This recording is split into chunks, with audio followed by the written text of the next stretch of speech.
by this point in my channel's history, you guys should have a good idea on what my niche is, or what I'd like to talk about on this channel. The very unusual world of licensed video game tie-ins, and one that has a very unique place in 2000s gaming culture. A world that would be home to a treasure trove of hidden gems and cult classics. A world that saw our favourite heroes and their infamous villains jump from our big screen to our handhelds. A world that put our beloved characters into just the weirdest situations. My god, some of these games were just weird, man. I mean, I swear, the devs must have been on something to come up with some of these ideas. Companies are no strangers to putting their IPs onto just about anything, and if you were in their shoes, you wouldn't hesitate either. I mean, you've already got a recognizable face for TV, but why stop there? Why not corner every sector of the market? Go big with a movie or three. Fill future landfills with more plastic crap than a ball pit. And clothes. Kids love wearing their favorite characters on themselves. Oh, speaking of which, do you remember that joke that you made in that one episode that turned into a meme with our Zoomer audience? Put it on a pair of socks. But no, that's small potatoes. Why fish in your backyard for small money minnows when you can hunt the great white whale of revenue? Video games. Yeah, it sounds like a great idea. I mean, what better way to reel in more money, fans, than with a video game franchise? It might just make your current fans happy, and it may just reel in a few new fans who have never touched a video game in their life, or vice versa. Bonus points if you can release a movie tie-in that doesn't suck big fat coconuts. Hell, it doesn't even have to be a platformer like old Sponge Boy over there. Let's get creative! And by creative, I mean steal an idea that's already been done and put our characters into it. Yeah, you know what? Yeah, let's make a crazy taxi-inspired video game starring The Simpsons. We'll have a somewhat entertaining story that explains why Thomas Simpson is committing every traffic violation under the sun. And while you're at it, let's get the rest of the voice cast to reprise their roles. I mean, we gotta make it official after all. Yeah, that sounds like a top-notch idea. I mean, what could go wrong? Okay, bad example. Let's try another genre so that we don't get sued. Don't worry though, I've still got a few examples that will surely add some few winners. Wanna hear them? No? Too bad, you're stuck here forever and you can never leave, so behave yourself or else you won't get any pudding. First off, how many of you are avid Tony Hawk's Pro Skater fans? Well, have you ever wanted to play a Tony Hawk game as Buzz Lightyear? Because that's what you got in 2003 with Disney's Extreme Skate Adventure. What about kart racers? Whenever a short supply of kart racers, just slap your IPs into some karts, make some tracks, and watch the revenue roll in simply through brand recognition and the fact that stupid kids such as myself would eat that shit up.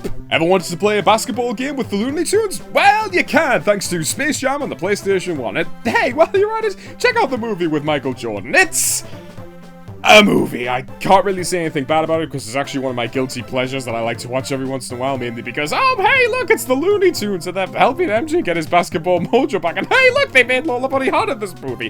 That was a really confusing time for me. I think that was actually the first instance of me having a crush on a cartoon character, and it was a female rabbit human, no less. Well, wouldn't be the first time. Anyway, where was I? Heck, why stop there? Tom and Jerry Power Stone, Sonic the Hedgehog God of War, Death Note Among Us. What do you mean the games are just running out of ideas? We've got game concepts coming out of our heads. Okay, Jolly, we get it. The licensed video game world back in the 2000s was a weird and experimental time. Let's not go overboard here. Christ, next thing you'll tell me is that they put Stuart Little into a first-person shooter. No, that doesn't count. Oh, you never let me have any fun. Okay, let's start from scratch. We have a cartoon character, he's got a group of wacky friends, and an even wackier world to boot. So, how do we harness that into a playable video game format? What is the most fitting genre for these characters? I'm serious, I don't have any ideas on what we could do. I mean, we've already got two brilliant platformers, but we don't want to make another platformer. Yeah, no, we want to be creative. We want to get zany and zesty. I don't know. Actually, now that I think about it, I wonder what Nintendo's doing right now.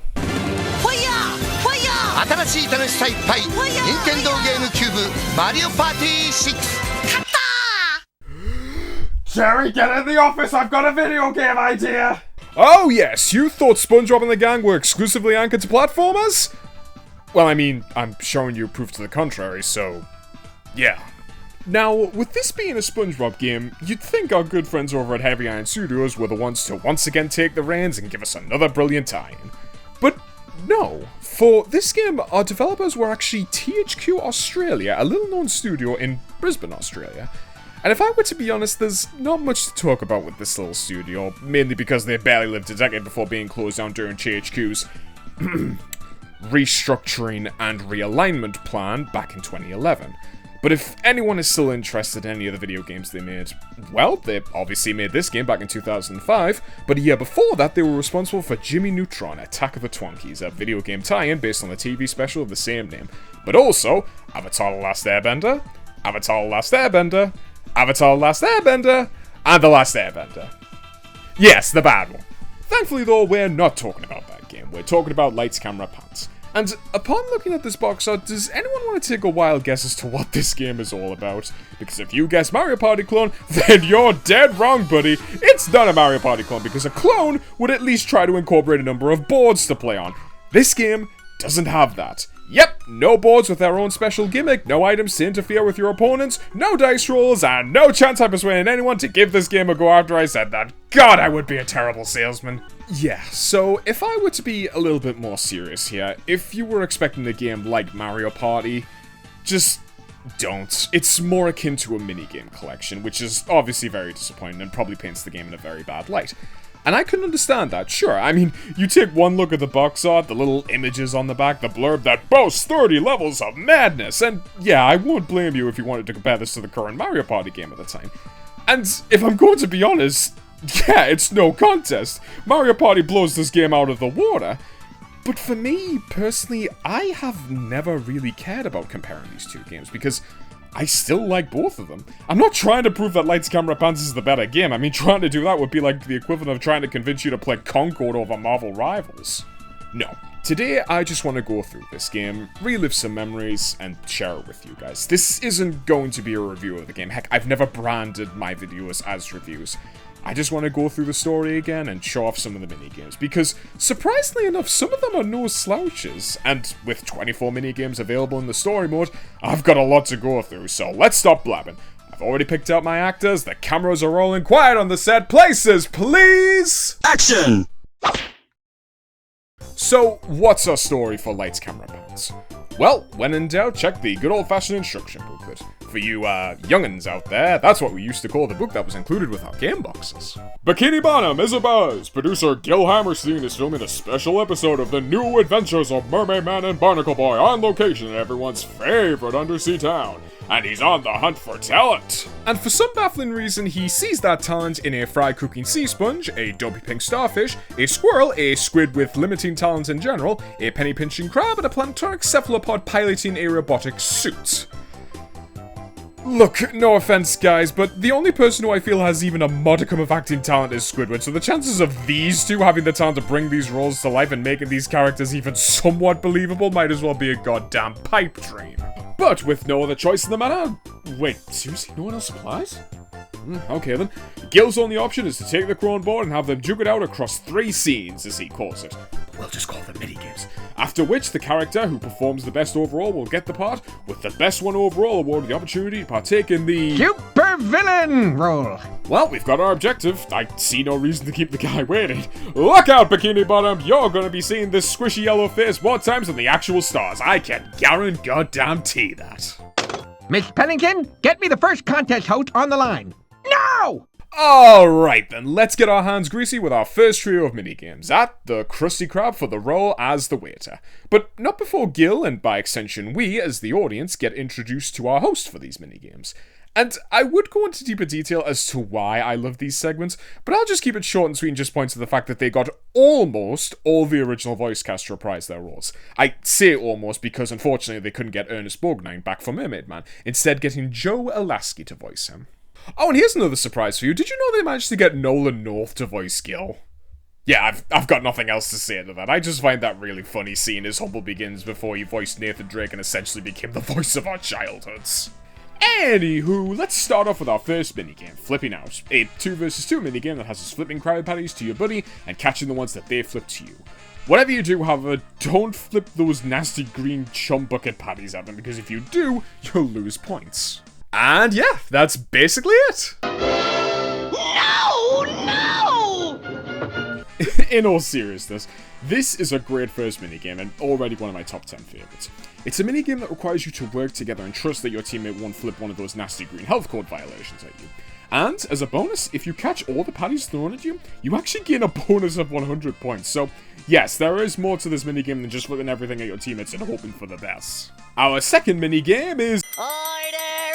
Another 2 versus 2 minigame, but this time, it's asymmetrical. And what I mean by that is that one player takes the role of the waiter, who has to take orders, while the cook makes the orders. As the waiter, take the order from the customer and relay the button combination back to the cook. Now that the cook has their order, they can start to dish it up. Move over to the correct stations in order to add either Krabby Patties, drinks, or pretzels to the tray. When the order is filled out correctly, hand it back to the waiter so they can deliver the food, and you guys can earn points. Sounds simple, right? Wrong! Because, like with any fast food service, things can go wrong, and both sides need to be focused, because if either of them makes a mistake, whether that be the waiter flubbing the order or the cook adding too many pretzels, the action needs to be redone. Similar to Flipping Out, this is another minigame that requires both players to rely on each other to do their job well if they want a chance of winning. If the waiters aren't doing their job, then the cooks have no orders to make, and if the cooks aren't doing their jobs, then the waiter has no orders to deliver. Which is the main reason why this is another one of my personal favourites. The pressure to do a good job while your friend is waiting for your next action is genuinely exciting to play and to watch. I'm just picturing moments like that back when this game first came out, like a group of 4 friends egging each other on as they both tried to complete their tasks as quickly and as efficiently as possible. That would have been really fun to engage with, and one that would have given old Mario Party a run for his golden coins. That being said though, our third Krusty Krab minigame is unfortunately not as interesting with The Bouncer, where both players have to work together to bounce a bunch of packages towards the end of the Krusty Krab for points. Sounds kind of fun until you realize that you can very easily get into a rhythm. Just anticipate which box is going to fall first and be on the correct square when it happens. Oh, and don't worry about your CPU either. They will work flawlessly alongside you without making any mistakes. Even on the easiest difficulty of silly. The only way you would lose this minigame is if you were purposefully throwing. And I also feel like there should have been more ways that the game could mess with you. Like, maybe adding different packages that would fall slower or more quickly, depending on, what parcel it was. Or maybe have the packages that screw you up if you try and bounce them. I mean, I don't know. At this moment, the minigame feels like someone forgot to add more interference. It's an okay minigame, but there just needs to be more than just... Gotcha! That's close! What a terrific teammate! We rule! That was good! And no, speeding the game up is not my idea of challenging. Guys, I'm still playing the exact same game, I'm just playing it at 2x speed. Moving on though. So, by this point, you've played your 3 minigames and you've hopefully earned enough popularity points to come out on top. So what happens now? Well, we get a quick outro cutscene with Gil and the host revealing the winner, as well as a cutscene showing the winning playable character in the role, each with their own voice lines of dialogue, and man, I just love watching these, mainly because 1, the cast is still putting 110% despite this being a video game, but also just seeing how the characters react to events is always something that I look forward to. One of my personal favourite cutscenes is actually this one right that you're currently watching, where your character mentions how they know the Sneaky Hermit, and each character has their own unique voice lines. Did you say Sneaky Hermit? Yes, I did. The Hermit used to be in my tap dancing class. I sailed with the Hermit once, many years ago. The Hermit's my third cousin, twice removed. Honestly, the fact that THQ Australia put in effort to animate all these unique scenes should be commended. I mean, the writing is still as witty as ever and the characters couldn't be any more accurate to the show. Anyway, let's keep playing through the story. Next up, we're off to Goo Lagoon to secure the role as the Lookout. Larry the Lobster is our host for these 3 minigames, and he's starting us off with... For this minigame, our competitors are racing to the end of the beach, scoring points along the way by passing through gaps in nets, while scoring higher points if they pass through it first. It ain't gonna be a walk on the beach, however, as there are obstacles that will slow you down and cause you to lose points. Whether that's low-hanging trees, sandcastles, or a runaway beach ball, you've got to be willing to change up your direction. Don't just keep pressing right and spamming A, that's a one-way ticket to humiliation. Overall, I like this minigame, even though there's nothing much to it. But hey, sometimes simplicity sells, and it just feels good. Game number 2 is Wait and See. Ha! You get it because that's not how you spell wait and see. It's a hoverboard. For this minigame, we gotta help either Larry or Don lift weights, scoring points by attaching the color-coded weights and completing our weightlifting checklist seen in the corner of the screen, with the game calling a winner if all 4 sets are completed. So, after a set is ready, it's just one last button prompt to help your lifter with that final hoist. Just pray that your CPU companion doesn't screw up, and you're golden, isn't that right, Plankton? Oh, come on, I put you on medium! Now, on the surface, the minigame looks incredibly straightforward. Just work with your teammates and complete the sets before your opponents do. Well, Yeah, but you see, the thing is with me is that I've been playing this game since its first release, and over the years, I've actually had times where I have screwed over, or more often, been screwed over by my opponents, which can be done by seeing the last weight currently available. You see, dear viewer, the way this game works is that weights will roll onto the playable area, but won't get refreshed until one team completes or fails a lift.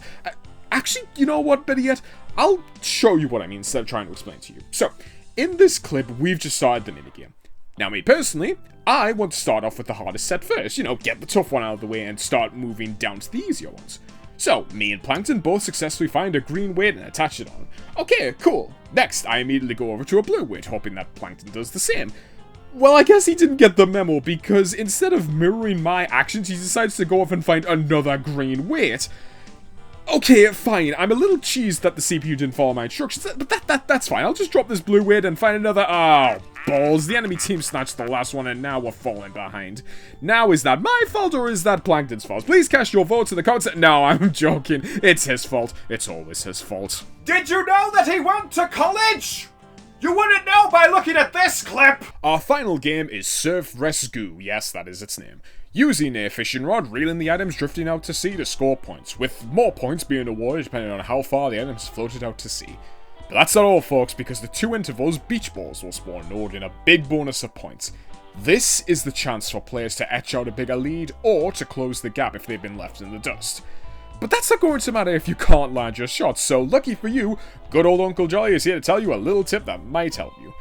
See those color-coded buoys floating in the water? Well, those colors aren't just for show, buddy. You can use them to judge how far to throw your cast. So as an example, if you see an item floating beside an orange buoy, charge up your cast just past the orange bar and let it rip. And if you don't catch anything, no problem. Just cast your line a little bit harder or softer. It does take a little bit of practice, but once you get the hang of it, you'll have some games where you end up smoking second place, almost tripling their score. And if you can do it quickly, you'll leave everyone fighting over the table scraps. But yeah, a fun trio of minigames. Let's see if the next 3 are just as... Oh, crap! Okay, so our next 3 minigames take place at Mrs. Puff's boarding school, and... in my opinion, they're just the weakest. Not bad by any means, just kind of lackluster. In Gladiators, you gotta... Oh my god, I can't believe I wrote this in my script. You gotta squirt your goo onto your opponents to score points. 1 point for landing a hit, 10 points for landing a ring out. I don't have much to say beyond that. I guess it can be pretty fun when it gets a bit hectic and players start bouncing all over the place like a game of 4-player pinball. Just don't expect this game to be cohesive or balanced in any way, shape, or form. Look, just squirt your goo onto everyone and hope for the best, buddy. Second minigame, Pedal of Honor. The objective for this minigame is to earn points by launching off ramps and performing tricks. You even get bonus points for combining tricks together to create moves like the Spatula, the Tentacle, and... oh god, the Strangler. Okay, that's a nice reference to the SpongeBob episode, but now that I think about it, that episode was kind of messed up, wasn't it? I mean, he was called the Tattletale Strangler, for God's sake. I mean, if SpongeBob never sent out those party invitations, he would have been murdered and the Strangler probably would have gotten away with it. Oh god. Oh god, I'm depressed now. Once again, thinking about TV shows too deeply has ruined a fairly innocent cartoon for me. Guys, I'll be right back. I think I need some time to just comfort myself.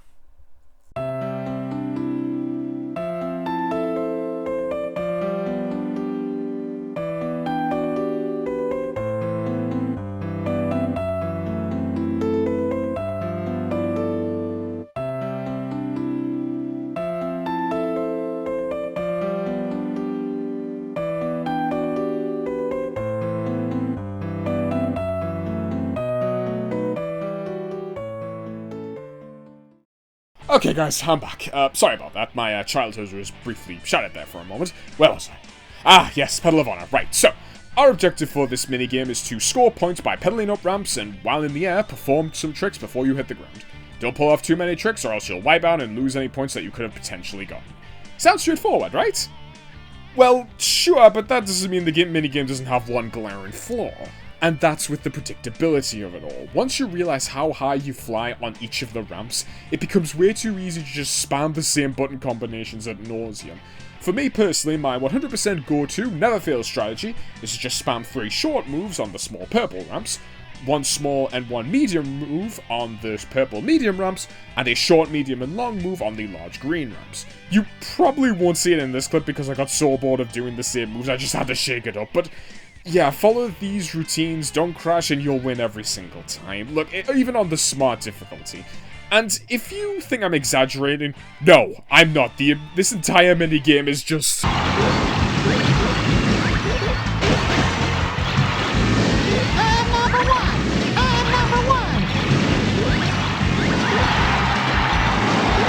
But at the very least, I do want to say something positive about it, and that's the fact that you don't need to spam the A button in order to pedal. Oh, thank God. Congratulations, Pedal of Honor. You may be a minigame that I hate, but at the very least, you didn't give me a thumb cramp.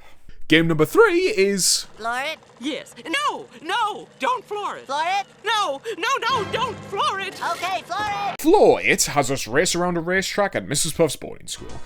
And I would go into deeper detail about the minigame, but that's kind of it, I guess. I mean, if you were expecting a minigame on the same quality as, say, Mario Kart, well, first off, please stop overhyping yourself, dude. Disappointment will only come hard and fast. There's only one racetrack that gets progressively longer with each round, and there are no item boxes. It is bare bones racing to its core, with some really loose steering to boot. Heck, even when driving over a speed pad, you can still take wide turns with ease. It's really weird.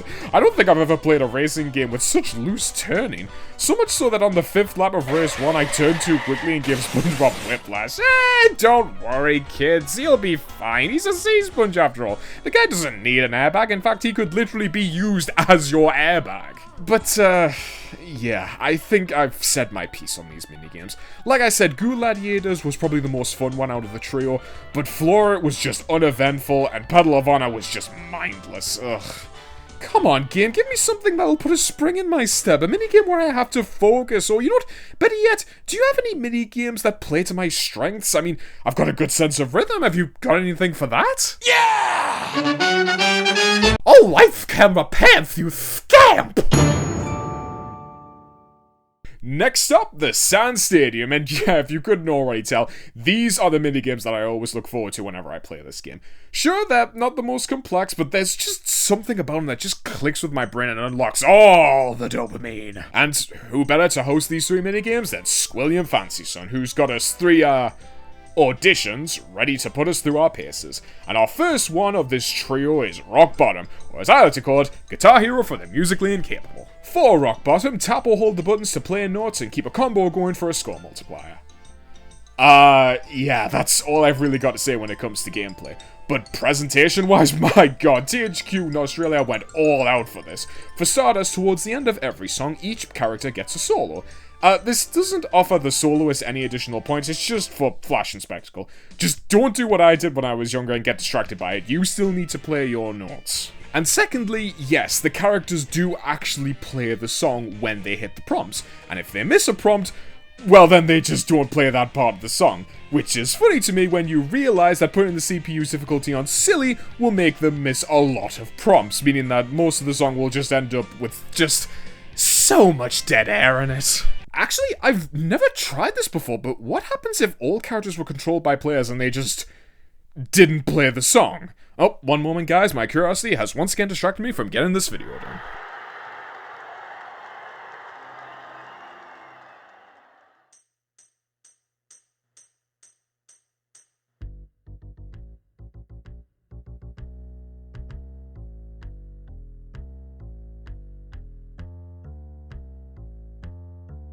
Yep, as expected, the song just loses so much of its zhuzh without any of the other instruments. Christ, it's deader than me after a game of Overwatch. And it doesn't help that the guys are suffering from what I like to call Uncharted 4 levels of stage fright. Oh god. It's okay guys, it'll be over soon, just ride it out. Next up is one of my favourite names for a minigame, Jig on the Brick. Memorize Squilliam's instructions and relay them back to him, with you being very handsomely rewarded with a bonus if you can keep a combo going. Just don't screw up or else you won't be able to join in on the shanty dance, oh no! But yeah, another one of my personal favourites and one that I really like. Sure, it's just a simple memory game, but I like it because of its presentation. I mean, you get a nice boost of dopamine when you remember the sequence and you see your character dancing to the shanty. It's just fun, okay? Leave me alone. Let me hold on my childhood wonder for just a little bit longer. But now, it's time for our final minigame at the Sand Stadium. and I'm happy to introduce everyone to the best minigame in the collection. A minigame that defines perfection. A minigame that future generations will look back on and think, that was a pretty cool minigame. Ladies and gentlemen, I give you the majesty, the genius, the sheer perfection that is Beats Me.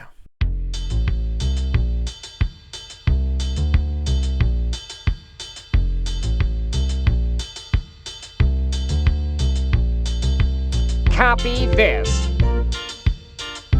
1, 2, 3.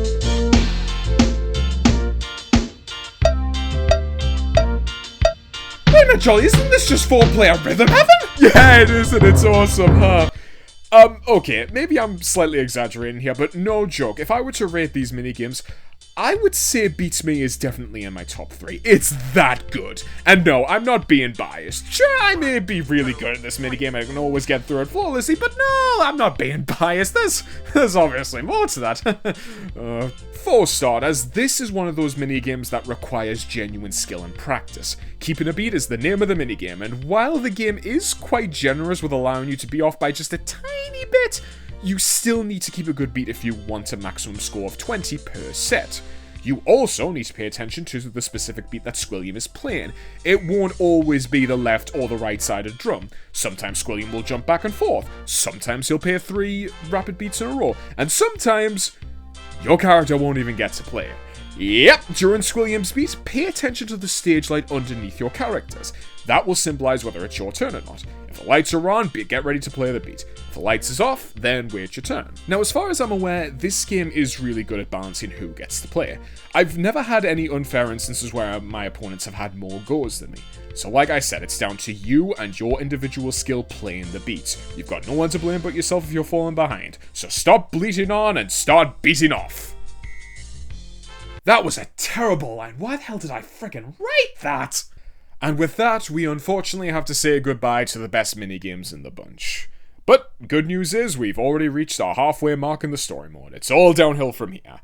And speaking of downhill, the Chum Bucket is our next stop for our role as the captive. Really? The captive? Yeah, you know what? I feel like that's the most fitting word I'd use to describe someone who's stuck in the Chum Bucket against their will. All while hosted by Plankton's computer wife, Karen. First up, Machine Meltdown. Your objective, work alongside your teammate to keep the machines in working order to produce food and points.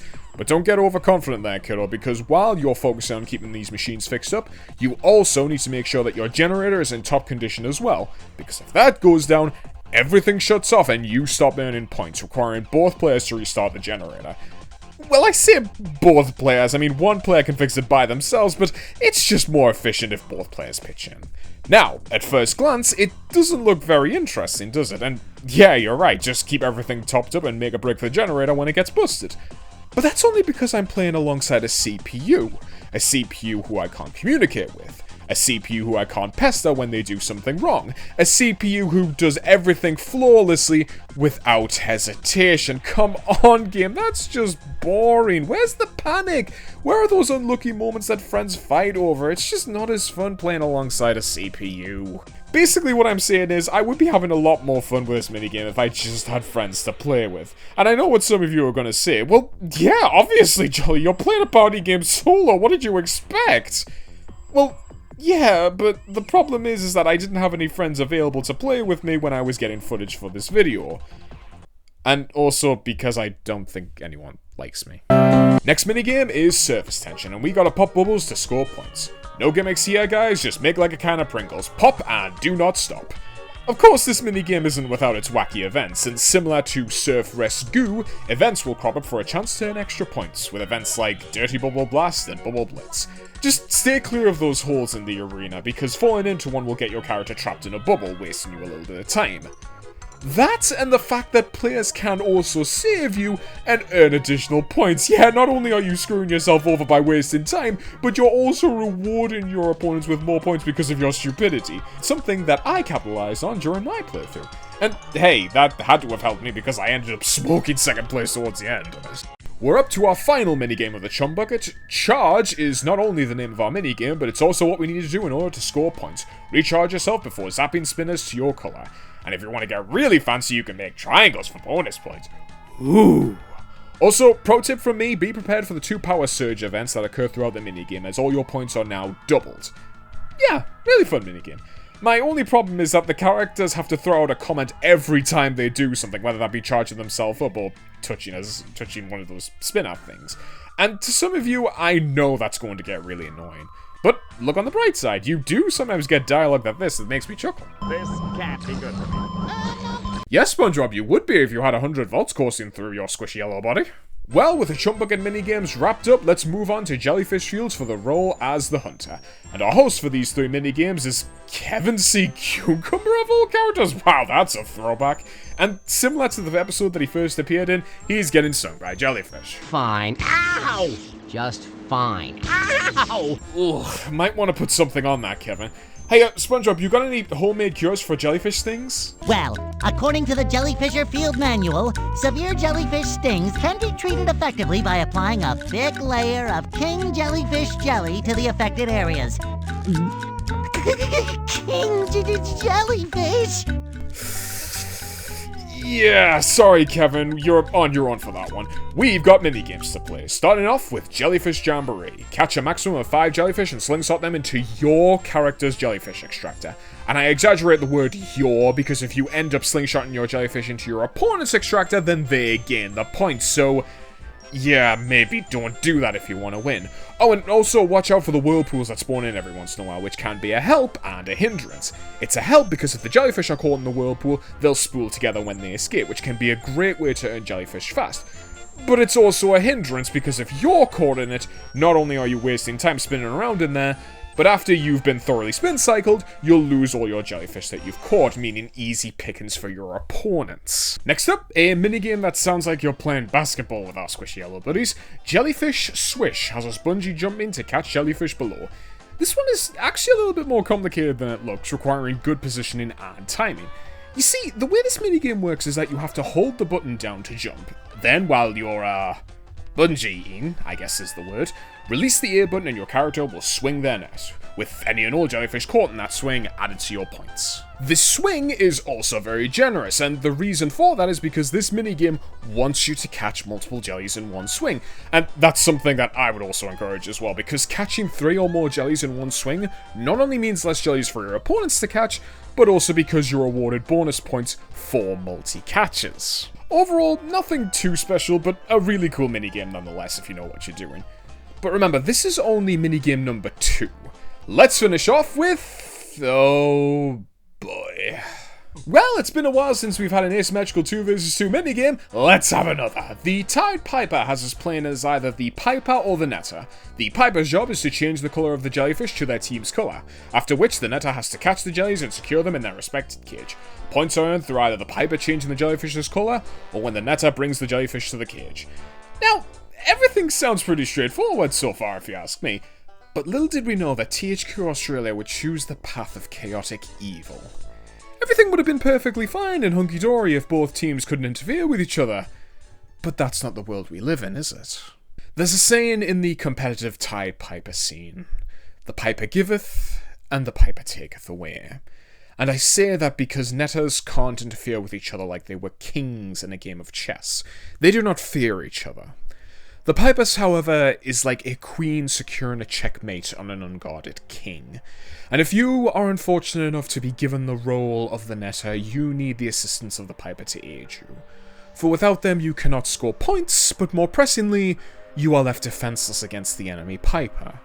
And all it takes is one blow from their pipe to not only cause you to drop your jellyfish, but to have them stolen from you by the enemy netter. What follows are the intangible and hellish ramblings of a group of friends as they turn on each other. The Piper player, in particular, is affected by this the most, their competitiveness clouding their better judgment, the thirst for revenge their one and only goal, as their netter is left defenseless at the hands of the enemy Piper. And as their scores continue to fluctuate and maybe even drift apart, their friendships are being put to the test. Their sanity breaks as the sounds of hell continue to bellow. And everything they experience in this 3-minute ordeal can only come to an end when they hear the foghorn whistle. The Tide Piper was not made to be a fun challenge in a children's video game based on a cartoon show, but a test of will, of perseverance, a trial to test even the strongest of friendships. And should your friendship continue to last after this ordeal, you can rest easy knowing that those people are your most trusted allies. Me though? I wouldn't know anything about that, because I've never played this minigame with a friend. I've always played this with a CPU and never had the chance to play as the netter. I don't know if that's a blessing or a curse, but yeah, a frustratingly fun minigame. Expect a lot of hijinks. Is everyone ready to do some hard time? Because next up, we're off to Bikini Bottom Jail for the role as the prison guard, with our host, Don the Whale. Yes, the exact same guy from the Wait and See minigame. And first up is Seahorse Stampede. Ooh, that sounds quite interesting. I wonder if it's like that minigame Pushy Penguins from Mario Party 5, but instead of avoiding penguins, we're avoiding a stampede of seahorses. Let's have a look.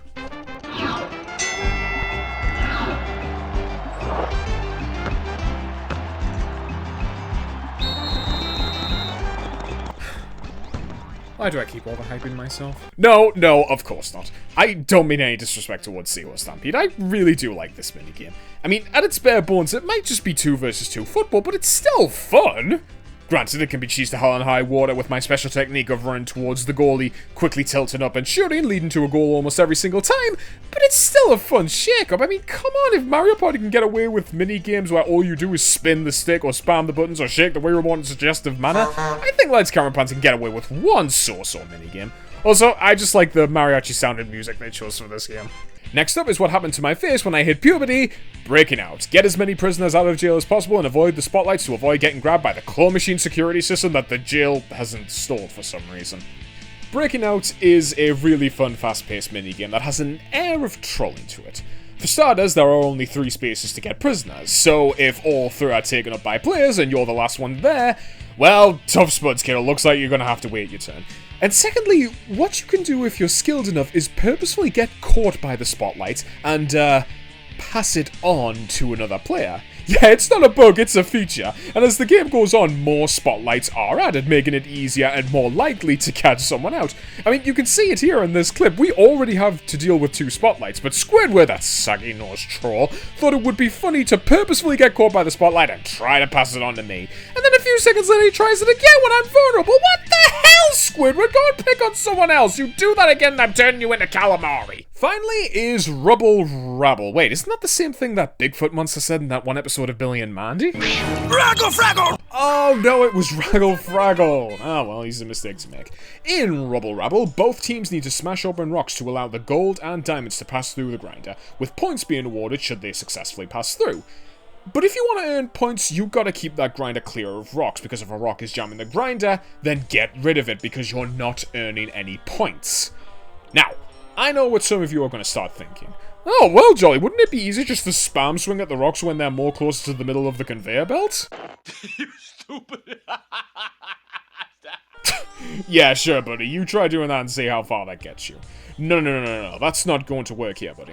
Mainly because earlier on, the minigames start adding in bigger rocks that not only take longer to break apart, but also the fact that they split off into 2 from each other when destroyed. Meaning that if you broke a rock over the grinder, well then it's still gonna get clogged with the smaller rock that broke off from it. And as time goes on, the game won't hesitate to start piling on the pressure by adding more rocks and even speeding the game up. And by that point, it won't be long before the minigame turns into a playable version of that conveyor belt scene from I Love Lucy.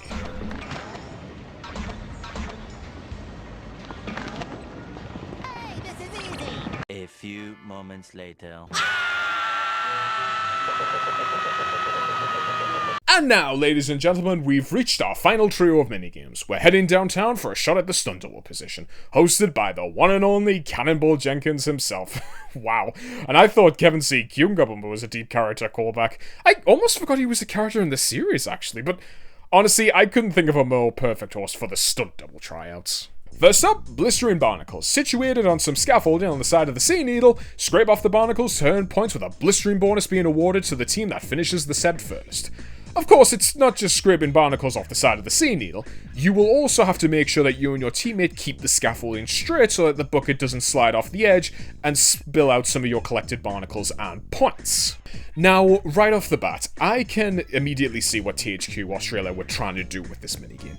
They wanted to create a situation where both players had to work together while building tension and panic as both teams try to balance rushing the job and keeping the bucket steady. Yeah, okay, that sounds like a good minigame.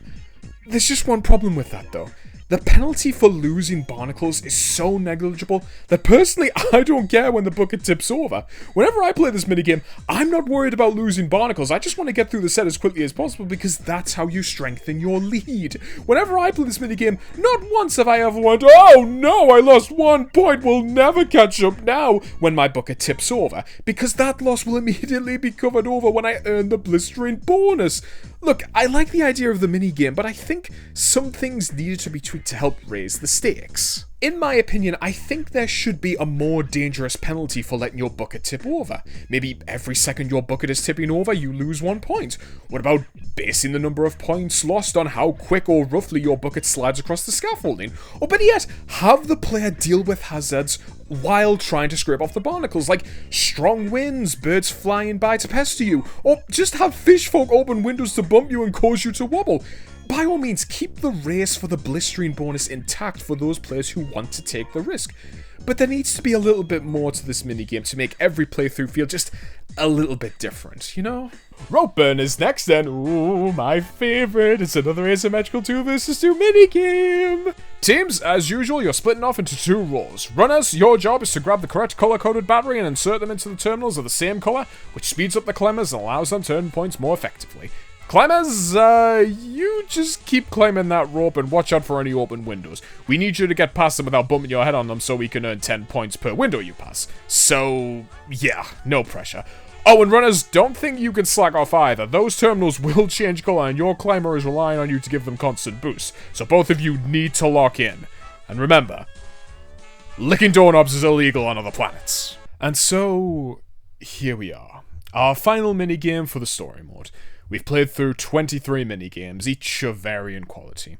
We've went from serving customers to serving time, from jigging to jellying, from bubbles to barnacles. It all leads to this final minigame. So does it live up to the hype? Yeah, I think so. Flinging and swinging has us grabbing and swinging from a total of 100 pegs, with each peg grabbed adding 10 points to your score. This is a very clever minigame and one that I love to bits. In fact, remember how I said that Beats Me was one of my top 3? Well, flinging and swinging can join that roster too. If I had a chance to play this game with a group of friends after school or during weekends, this game is always going to be on the roster. The way flinging and swinging works is that you're essentially playing leapfrog with your teammate. Whenever you go to grab a peg, you must keep a hold of the A button while your teammate swings around and grabs another peg. Now, it's your turn to start swinging. Build up momentum by swinging left and right, then press and hold the A button again to keep a hold of the peg. Continue to do this with as many pegs as you can until the time runs out. But I know some of you guys, you don't want to do that, do you? You want to get fancy. Well, I suppose you could always use the levers near the bottom for a quick fling back up to the top of the stage, but if you truly want to master this minigame, you're going to want to use that swing momentum to fling yourself in some crazy directions, preferably not off the building.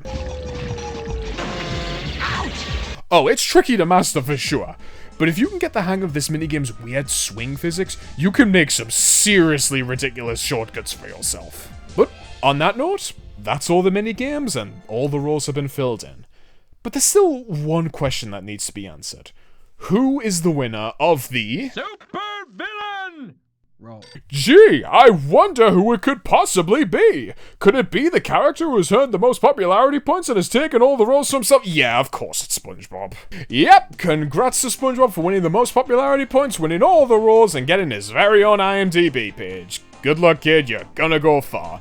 Let's just hope it doesn't go to his head again like it did in Season 3's As Seen on TV. But as for me, I think we can call that a wrap, folks.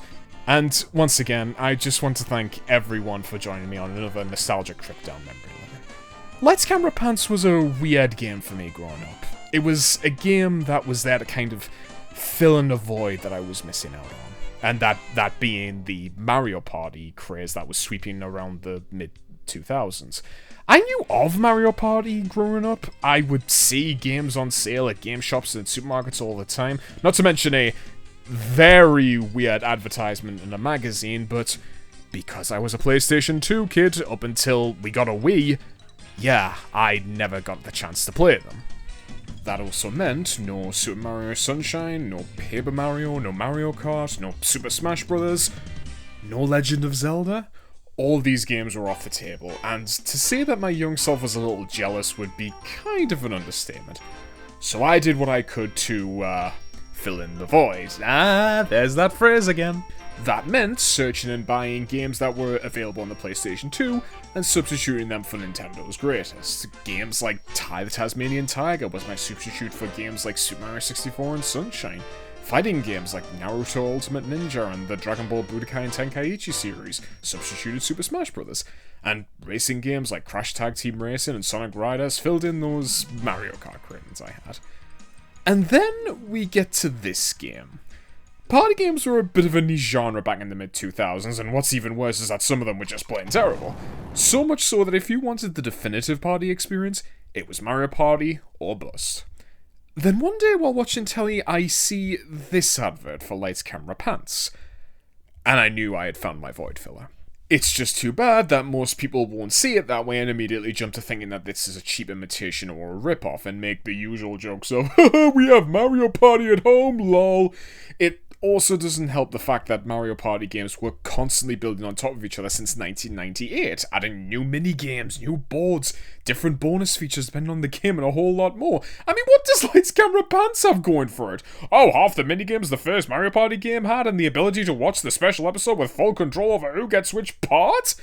Yeah, of course it stood no chance. It was being outclassed in every way, shape, and form. So why, since its release in 2005, do I keep coming back to this game? Why do I still love it? Well, I could get philosophical and say what I wrote down in the previous version of my script, but that's not SpongeBob-y enough, is it? So, I'll leave you with this. The reason why I still love Lights, Camera, Pants is because it shares the same carefree attitude of its main character. THQ Australia never cared about trying to dethrone Mario Party, and instead just wanted to create a game that is very familiar to a SpongeBob fan. I mean, revisiting these locations from the show and having minigames based on them is something that I did get a kick out of every time I play it. And of course, I like how the characters are all voiced by their original actors and actresses. Yes, it ain't perfect, and the collection here does have a few stinkers that could have been reworked with a little bit of extra time. But in a weird way, both the good and the bad minigames are what make it memorable for me. I will never forget the time I discovered my unbeatable strategy in Pedal of Honor. I will never forget the hundreds of instances the CPU crapped out and flunked their soul in rock bottom. And I will never forget the time I got a perfect 100 on flinging and swinging and forced the game to end early. Lights, Camera, Pants, they may not be your Mario Party, but it is